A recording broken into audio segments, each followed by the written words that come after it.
The New Orleans Saints host the Buffalo Bills on Sunday. The Saints are installed as an 11-point favorite on BETDAQ, 48 the total here. Now the Saints are 5-1. They're coming off a bye, so things are good in New Orleans. They have a 2-game lead in the NFC South. But the Bills are getting a lot of public love in this spot. This line has moved in the Buffalo direction out in Vegas all week. That's probably because the Bills have been undervalued all season. Buffalo's 3-4 overall, but 5-2 against the spread. They beat the Miami Dolphins last week. They were 7.5-point underdogs in that game. So I think a lot of people look at the Bills here getting more points than they have all season and say, hey, they might not be a bad play.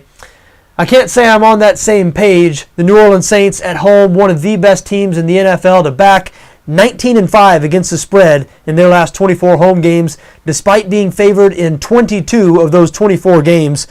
The Saints also 5-0 against the number their last 5 games following a bye. Again, they did have a bye last week. Look, the Saints are just much better on both sides of the ball than Buffalo. We know all about the New Orleans offense. They currently rank 6th in the NFL in both yards per game and points per game, 4th in the league in pass yards per game. The Buffalo defense, meanwhile, ranks in the bottom half of the NFL in every major statistical category. So you don't expect the Bills to have much success at all slowing down the Saints in this game.